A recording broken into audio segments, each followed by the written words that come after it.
Dans cette vidéo, vous allez découvrir 3 conseils pour progresser rapidement au tennis.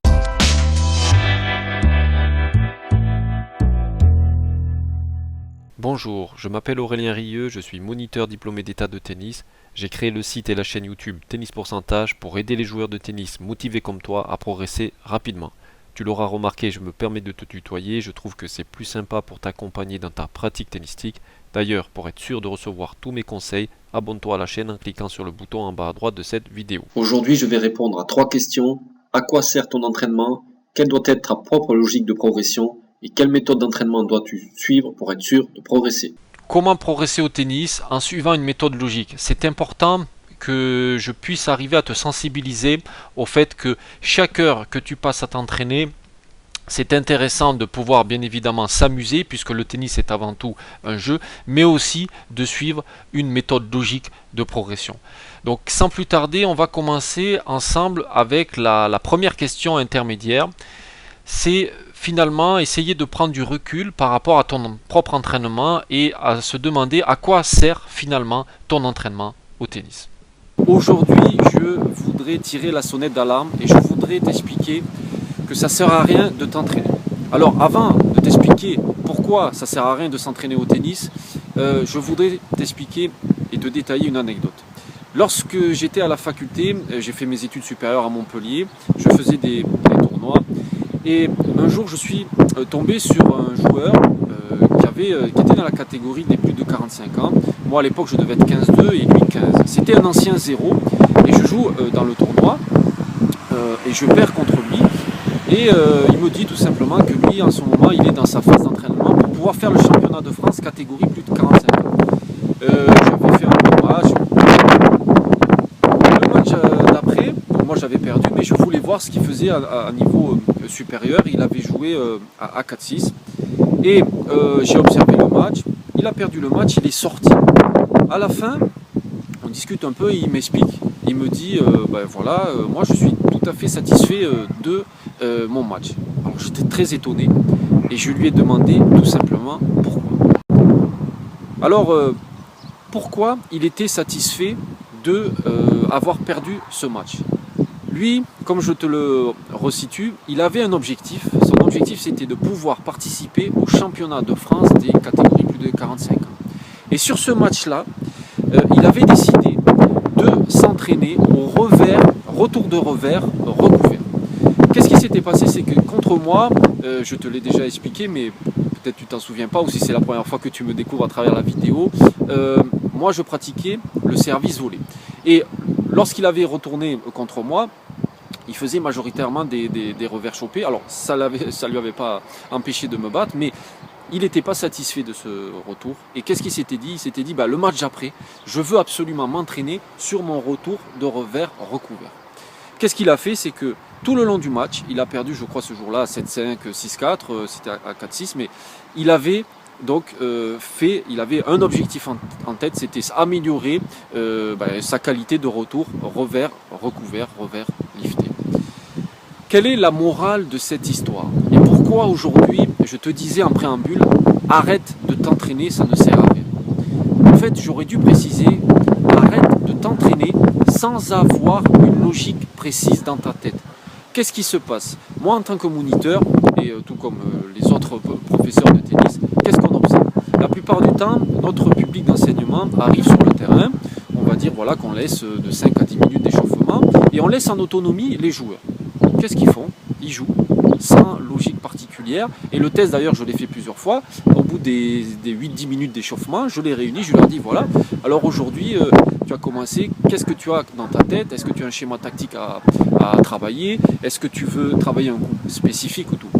La plupart du temps, la réponse qu'est-ce que c'est? Non, moi je viens, j'ai envie de taper dans la balle pour m'amuser. Alors, s'amuser, c'est très bien, je suis le premier à le dire, mais si tu veux progresser au tennis, il faut avoir une logique de progression.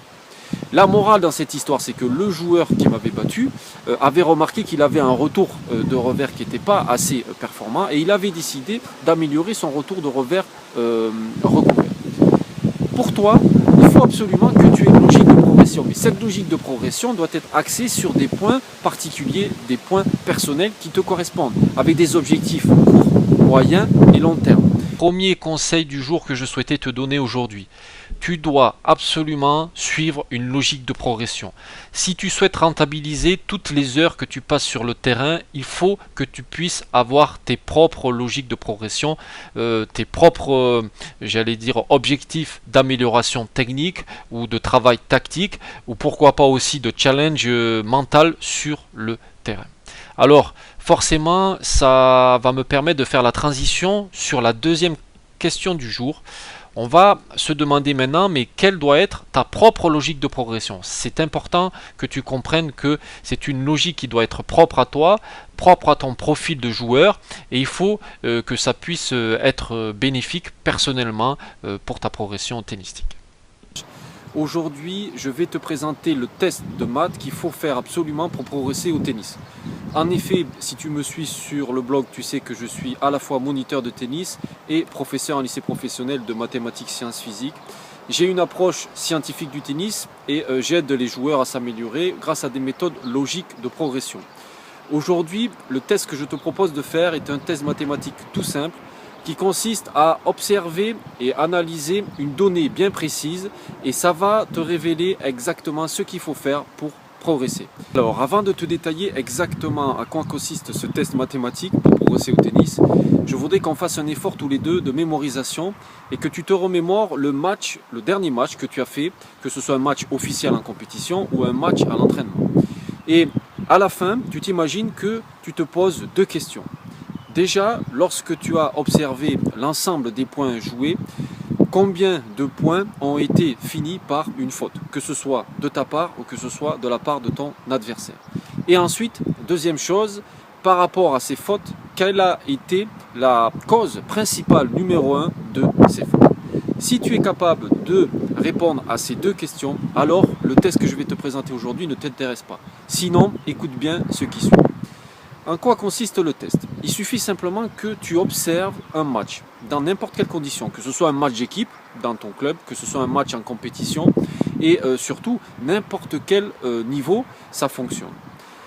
Il suffit que tu prennes une feuille blanche et un stylo et que tu notes du début jusqu'à la fin du match à chaque fois qu'un point s'est terminé par une faute ou à chaque fois qu'un point s'est terminé par un point gagnant. Alors, attention, je fais bien le distinguo entre un point gagnant, c'est par exemple une accélération de coup droit où l'adversaire ne touche pas à la balle, ou c'est une amortie et l'adversaire est pris à contre-pied, ou c'est un ace, c'est assez rare à nos niveaux, mais ça peut très bien arriver. Qu'est-ce qui va se passer si tu observes en détail l'ensemble des points joués? Eh bien, à la fin, tu vas faire un ratio. Le ratio, il consiste à faire le nombre de points qui se sont terminés par une faute divisé par l'ensemble des points joués sur le match. On arrive tout simplement à un pourcentage. Ce pourcentage, moi je connais la réponse. Mais je t'invite sincèrement à faire le test, à te mettre dans les conditions et à observer ce pourcentage. Qu'est-ce qui va se passer concrètement? C'est que si tu comptes le nombre de points, alors que ce soit pour n'importe quel des deux joueurs, hein, là on regarde l'ensemble des points joués, à la fin, tu vas arriver à un taux de près de 90%. Je répète parce que c'est important de comprendre. Si tu observes un match entre deux joueurs, que tu prends un stylo, une feuille de papier, que tu notes simplement chaque fois que le point se termine par une faute de n'importe quel des deux adversaires, sur l'ensemble des points joués, tu vas arriver à 90% des points qui ont été réalisés se sont terminés. Alors concrètement aujourd'hui, qu'est-ce que ça signifie? Qu'est-ce que ça va t'apporter pour toi? Tout simplement, il faut comprendre que pour progresser, il faut absolument savoir d'où vient la cause numéro 1 des fautes que tu fais pendant le match. C'est aussi simple que ça. Évidemment, si tu te remémores le travail que je t'ai mis tout à l'heure de simulation, il fallait que tu te replonges dans le dernier match que tu as fait, que tu analyses, que tu te dises, bon, combien de fois j'ai terminé le point par une faute, ou mon adversaire, et quelle a été la cause numéro 1 de ces fautes. Est-ce que tu es capable de répondre à ces questions? Qu'est-ce qui se passe? C'est que moi je connais la réponse, bien sûr que non. Alors aujourd'hui, qu'est-ce que je voulais te montrer à travers ce test? Ce test est primordial pour te faire prendre prendre conscience de deux choses. Premièrement, pour toi, tu es limité dans ta progression tant que tu ne vas pas connaître quelle est la cause numéro 1 de tes fautes. Et deuxièmement, c'est très important de pouvoir aussi apprendre à observer ton adversaire, car lui aussi, forcément, il a une source, une cause de faute, et toi, il va falloir bien évidemment que tu apprennes à exploiter ça. Conseil numéro 2 que je souhaitais te donner aujourd'hui, je te conseille vivement de faire le test. C'est le test que je t'ai décrit dans la vidéo précédente, je n'y reviens pas. C'est très important puisque c'est ça réellement qui va te permettre de connaître ta propre logique de progression. C'est comme ça que tu vas vraiment faire ressortir tes points faibles, tes points forts et te rendre compte, en quelque sorte, c'est une espèce de constat. Il faut partir de ce constat d'observation pour pouvoir ensuite suivre une logique de progression à la fois court terme, moyen terme et long terme. Alors bien évidemment, je ne pouvais pas finir cette vidéo avant qu'on se pose ensemble la troisième question intermédiaire, c'est quelle va être la méthode d'entraînement logique maintenant à partir du moment où tu auras fait le test et tu auras fait tes constats pour arriver à être sûr de progresser. Aujourd'hui, je vais te présenter ma méthode de progression. C'est la méthode que j'ai intitulée One and One. Alors je vais t'expliquer pourquoi ce clin d'œil, pourquoi One and One. Mais au préalable, je voudrais te resituer le contexte. Lorsque j'ai fait mes études supérieures à la faculté, j'avais pas beaucoup de temps. Moi, je faisais des études pour une licence de mathématiques qui m'a amené à être professeur par la suite. Mais j'adorais le tennis. Je m'étais retrouvé à la faculté classé 31, mais je voulais faire de la compétition et surtout, j'avais en tête l'objectif de vouloir progresser. Je ne voulais pas passer sur le terrain et en fait, au bout de 1 heure ou 2 heures, en quelque sorte, gâcher ce temps et ne pas être sûr d'être sur une bonne ligne conductrice, une bonne ligne qui allait m'amener à très certainement progresser. Et qu'est-ce qui se passe concrètement? C'est que j'ai développé une méthode d'entraînement, une méthode logique, une méthode qui me correspond et dont je voulais te faire part aujourd'hui. C'est la méthode One and One qui m'a permis de monter de 2 classements en 3 ans, donc de passer de 31, fin de 4e série, à fin de 3e série. Et plus tard, cette méthode m'a amené même seconde série, puisque j'ai été classé 5-6 et j'ai pu passer le monitorat de tennis. Alors, quelle est cette méthode One and One? La méthode One and One, c'est tout simplement une méthode qui consiste à se focaliser sur, premièrement, ton point faible numéro 1, et deuxièmement, ta tactique gagnante numéro 1. Alors pourquoi ce terme One and One? C'est parce que c'est très important de comprendre que lorsque tu t'entraînes, il faut que dans ta tête, tu aies un objectif précis de progression. Il faut que tu sois sûr que cette méthode logique de progression, au bout d'une saison tennistique, au bout d'entraînement, au bout d'investissement financier à travers les tournois, que tu sois sûr de progresser.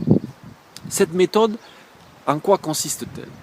Il faut que tu puisses, à chaque fois que tu es sur le terrain, connaître d'une part ton point faible numéro 1, ta priorité de travail, qu'il faut absolument que tu travailles et que tu gommes. Et deuxièmement, quelle est ta tactique gagnant numéro 1? C'est-à-dire que lorsque tu joues un match, sur quel schéma de jeu tu dois t'appuyer en priorité pour gagner le maximum de points. Voilà ma méthode One and One. C'est la méthode que j'ai choisi de te détailler aujourd'hui la présentation. Toute cette méthode est basée sur les statistiques. Tu le sais maintenant si tu as l'occasion de parcourir mon blog, de regarder peut-être ma vidéo de présentation ou les autres vidéos conseils. Je suis aussi par ailleurs professeur en lycée professionnel et j'enseigne les mathématiques sciences physiques. Alors pourquoi je dis que cette méthode me correspond? C'est vrai que j'ai par formation, par étude, une rigueur, une logique de raisonnement et j'ai pu la transférer sur le tennis. Et pourquoi je te parle des statistiques? Les statistiques, tu as dû très certainement déjà pu observer lors des matchs télévisés au haut niveau, à la fin de chaque set ou à la fin de chaque match, les commentateurs présentent succinctement les statistiques. Alors moi souvent, ça me fait bien rire parce que c'est très superficiel et pourtant c'est le cœur même de ma méthode, c'est le cœur même de la méthode One and One et c'est très important que tu comprennes que les statistiques, c'est vraiment source de progression. Pourquoi? Tout simplement, c'est parce que les chiffres ne mentent jamais. Les chiffres, les nombres, c'est la réalité du terrain. Et pour illustrer, je vais te raconter une anecdote que tu vas très vite comprendre et cerner pourquoi, quelle est la puissance de cette méthode one and one. Au tout début, dans mes années faculté, j'ai passé le bac en 97. Et en 97, je ne sais pas si tu peux t'en souvenir selon ton âge, mais en tout cas, il y avait un joueur, Patrick Rafter, qui faisait service volé. Et moi, j'étais fan de ce joueur. Vraiment, j'avais le poster, c'est la chambre, voilà, avait le poster de Patrick Rafter, et j'étais là, je voulais faire service volé absolument. Et donc, j'étais sur ce schéma-là, voilà, moi c'est mon point fort, je vais faire service volé, je vais faire service volé. Un jour, j'ai un collègue de la faculté qui vient me voir jouer, on s'entraîne ensemble. J'étais 31, lui il était 30 et il vient me voir jouer un tournoi. Et donc il vient voir ce fameux enchaînement service volé. Ce jour-là, je ne sais plus si j'avais gagné ou perdu le match, mais ce qui m'a marqué, c'est ce qu'il m'a dit à la toute fin du match. Donc il me dit voilà Aurélien, quel est à ton avis donc ton schéma de jeu, ta tactique gagnante qui te rapporte le plus de points? Alors moi, sans hésitation, je lui dis, écoute, c'est mon jeu de service volé, voilà, j'en suis persuadé, j'aime bien être au filet et tout. Il me dit, c'est une erreur. Ce qui se passe, c'est que tu as des facilités à la volée, tu gagnes un maximum de points quand tu es à la volée, mais en revanche, ton enchaînement service volé est moins performant. Et là, ça a fait tilt. Là, je me suis dit, mais enfin, alors c'est un non-sens. C'est-à-dire que moi, je m'entraîne, je prends mon panier de balles, je m'entraîne au service, puis ensuite dès que je joue, que j'ai l'occasion de m'entraîner avec lui, je fais service volé. Et en fait, qu'est-ce qu'il est en train de me dire? Il est tout simplement en train de me dire que c'est pas ça mon point fort c'est le jeu au filet. Donc il va falloir que je travaille toutes les phases de jeu qui m'amènent au filet, mais pas forcément faire exclusivement le service volé. Alors quelle est la morale de cette histoire? Et pour revenir à la méthode one and one, c'est ce que je voulais te dire aujourd'hui. Il est très important que tu puisses répondre tout de suite à ces deux questions. À l'heure actuelle, au moment où tu regardes cette vidéo, quel est ton point faible numéro 1 et quelle est ta tactique gagnante numéro 1? Dernier conseil aujourd'hui, ce que je voulais te donner, c'est tu dois absolument suivre une méthode. La méthode dont je t'ai parlé, c'est une méthode qui fonctionne. C'est la méthode qui m'a amené à être moniteur de tennis, à être classé 5-6. C'est la méthode que j'emploie bien évidemment avec à la fois mon public d'enseignement et les membres de mon blog. C'est la méthode one and one. Donc tu l'auras compris, pourquoi one and one? C'est parce que tu dois te focaliser absolument, premièrement, sur ton point faible numéro 1. C'est vraiment, j'allais dire, lui qui limite le plus ta progression. Et à la fois, ensuite en match, tu dois pouvoir t'appuyer sur ton point fort numéro 1. Merci d'avoir regardé cette vidéo. Tu as la possibilité maintenant de télécharger en cadeau bonus ton scanner tactique. Ce document va te permettre d'observer les points faibles de tes adversaires et ainsi d'appliquer les bonnes tactiques pour le battre plus facilement. Pour télécharger ce document, clique sur le lien qui apparaît dans la vidéo ou dans la description. A tout de suite sur le site Tennis Pourcentage.